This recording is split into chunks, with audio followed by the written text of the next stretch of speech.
उन पर कीचड़ फेंका गया।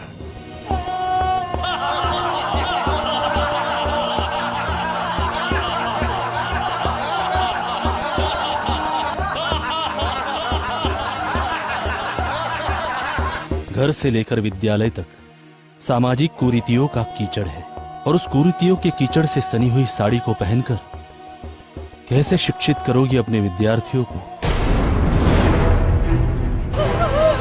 लेकिन उनके कदम अब रुकने वाले नहीं। भारत के इतिहास में 19वीं सदी का पूर्वार्ध पुनर्जागरण काल के नाम से जाना जाता है। इस काल के समाज ने घोर ब्राह्मणवाद और पेशवा साम्राज्य के आगे अपने घुटने टेक दिए थे। ये काल सामाजिक कुरीतियों जैसे शोषण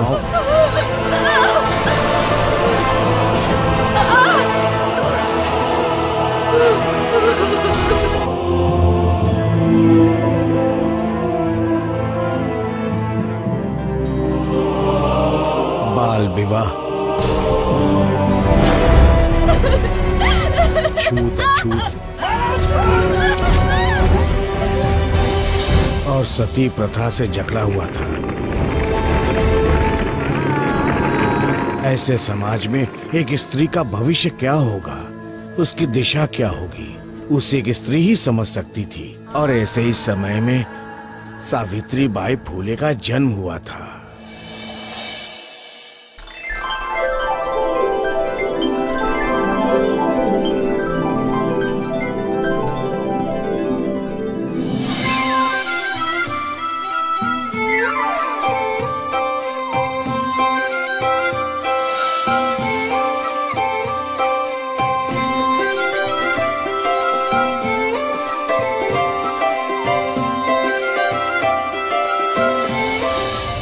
क्या हुआ काका? सावित्री बाई और लड़कियों जैसी नहीं थी। उन्हें बचपन से ही पढ़ने लिखने का शौक था। 13 तिया 40। लेकिन तब के पुरुष प्रधान समाज में लड़कियों का पढ़ना एक अभिशाप माना जाता था। तुझे किसी ने बताया नहीं कि लड़की अगर पढ़ लिख जाती है तो पति के लिए उसका भोजन नहीं रह जाता, विष हो जाता है, विष। पर मैं तो पढ़ना चाहती हूँ। चल निकल यहाँ से। आई, एक मुर्गी अगर पढ़ लिख गई तो उसके हाथों से बनाया हुआ भोजन विष कैसे बन जाता है? बस अब तुम्हारा लगन होने वाला है, और अगर प्रश्न ही पूछना है ना तो अपने पति ज्योतिबा से पूछना। और सावित्री बाई का विवाह ज्योतिबा फूले से हो गया।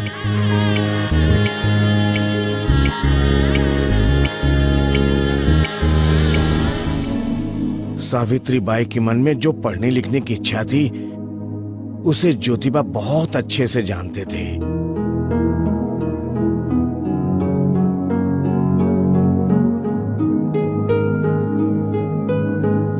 मैं जानता हूँ सावित्री, तुम हमारी तरह पढ़ना लिखना चाहती हो।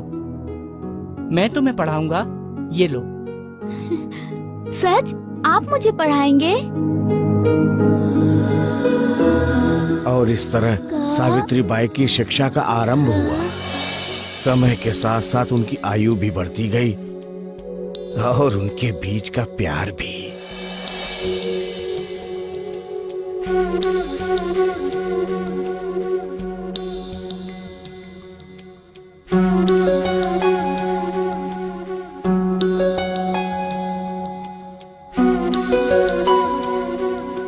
और ज्योतिबा के सहयोग से सावित्री बाई ने अपनी शिक्षा भी पूरी कर ली थी। लेकिन समाज में महिलाओं की दुर्दशा उस वक्त भी नहीं बदली थी। ये क्या कर रही हो तुम? क्यों बचाया मुझे, क्यों बचाया? अच्छा होता कि मैं मर जाती। इस समाज में विधवा स्त्री को जीने का कोई अधिकार नहीं, और वो विधवा जिसके पेट में किसी का पाप पल रहा हो।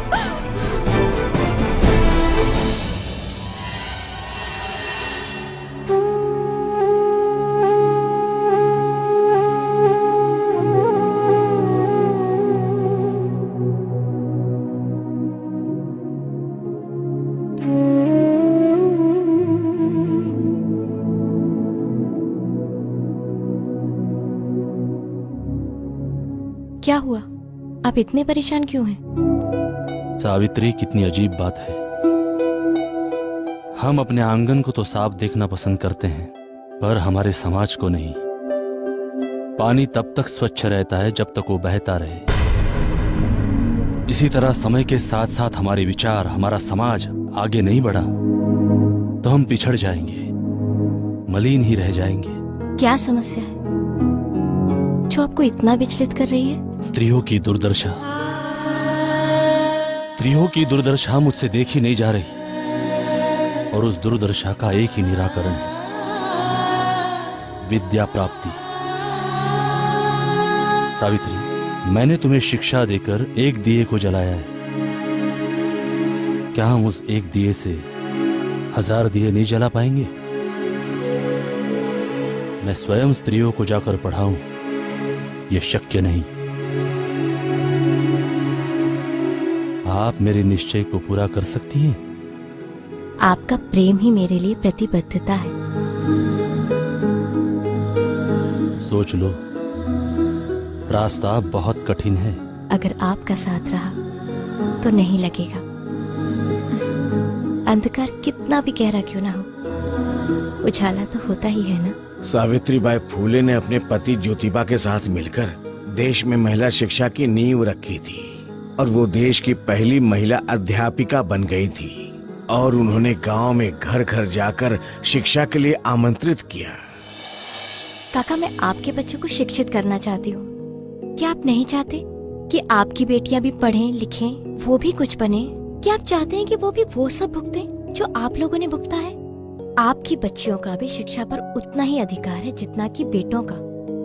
आप मेरा भरोसा कीजिए, मेरा विश्वास कीजिए। नहीं करना हमको भरोसा। हमारी मुर्गियों को नहीं पढ़ाना हमको। उनके इस कदम का बहुत लोगों ने विरोध किया, और कई लोगों ने उनका समर्थन भी किया।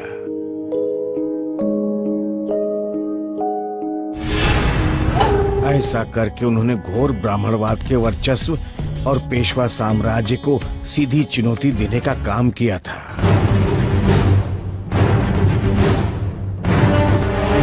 वह हमारी धार्मिक मान्यताओं को चुनौती दे, हमारी सामाजिक मान्यताओं का अपमान करे, हम ये कदाचित सहन नहीं करेंगे।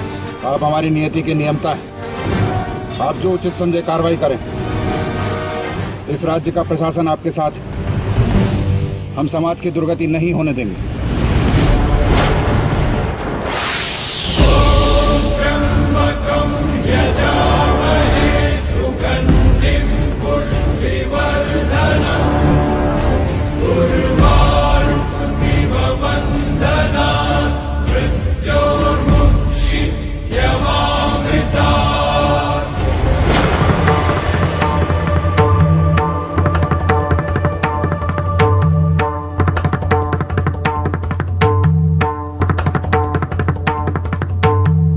क्या बात है पंडित?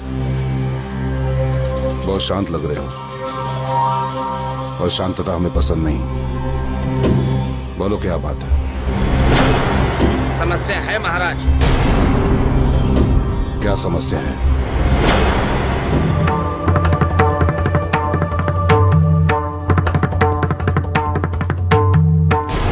जल के प्रवाह को कौन रोक पाया पंडित? और इन छोटे मोटे कंगरों से कुछ फर्क नहीं पड़ता। समुद्र हो या नदी, साम दाम दंड भेद, हमें जो करना है वो करेंगे, परंतु उस स्त्री को आज रोकेंगे। उत्तम महाराज।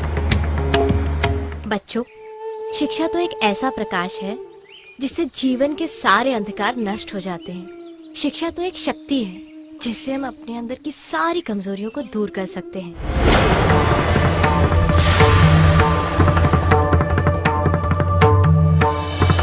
विद्या हम सब का अधिकार है। विद्या के लिए कोई ऊंच नीच छूत अछूत कुछ नहीं होता। विद्या तो एक पारसमणि है जिसे सिर्फ छूने मात्र से इंसान का जीवन स्वर्ण हो जाता है।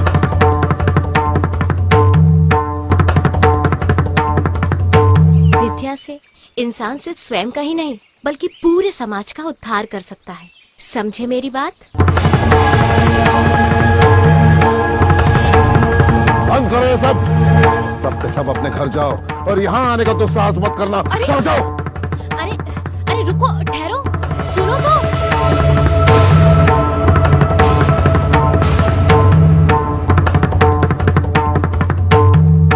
जाओ, इतना अंतर रखना कि तुम्हारी अशुभ छाया हम तक नहीं पहुंचनी चाहिए।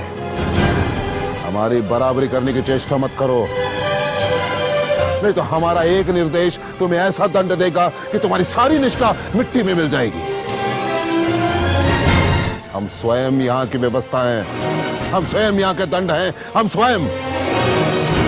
देखो सावित्री, यदि कल तक तुमने अपना ये प्रयास बंद नहीं किया तो कल के सूर्यास्त तक तुम सदा सदा के लिए अस्त हो जाओगे।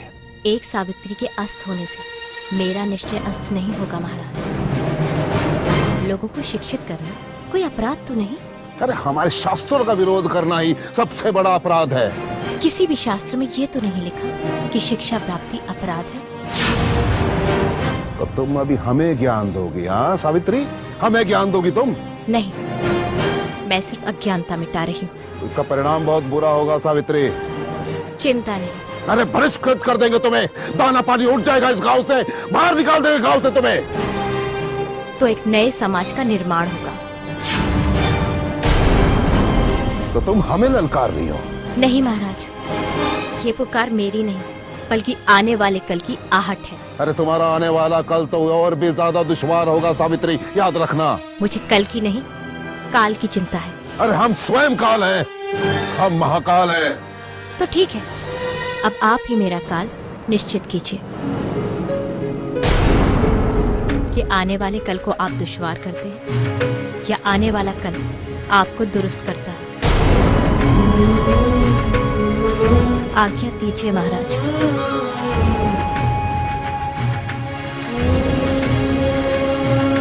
आप परछाई से डरते हैं और उगते हुए सूरज को रोकना चाहते हैं।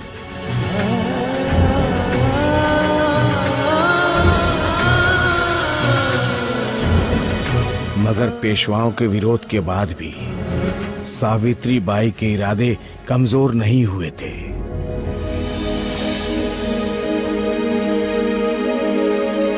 सावित्री जी, डर तो नहीं लग रहा? बिल्कुल भी नहीं। कुछ भी हो सकता है। हम भी तो यही चाहते हैं कि आखिर कुछ तो हो। ये लो।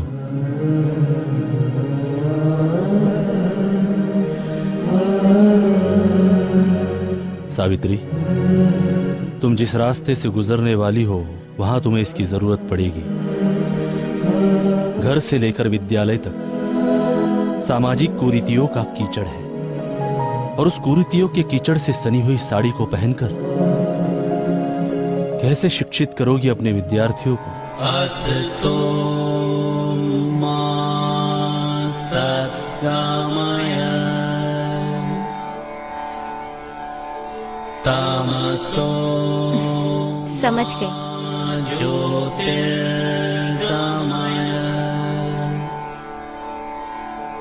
मृत्यु। अरे वो सावित्री बाई, अरे कहाँ चली गांव की स्त्रियों को पढ़ाने के लिए? उन पर अरे कीचड़ जानती नहीं, बहुत बड़ा पाप कर रही है बाप। समाज के बनाए हुए नियम और रीति रिवाजों के खिलाफ सावित्री बाई ने अपने कदम बढ़ा लिए थे। घर से लेकर विद्यालय तक सामाजिक कुरीतियों का कीचड़ और उस कुरीतियों के कीचड़ से सनी हुई साड़ी को पहनकर कैसे शिक्षित करोगे अपने विद्यार्थियों को? लेकिन उनके कदम अब रुकने वाले नहीं थे।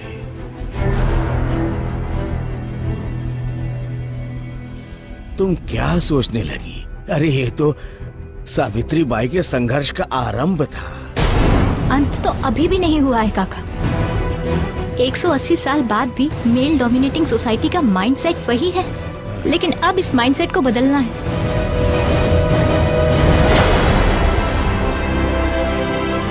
इसका हल हमें कहीं ना कहीं सावित्रीबाई फूले की कहानी में ही मिलेगा और मैं उनकी ये पूरी कहानी जानकर ही रहूंगी।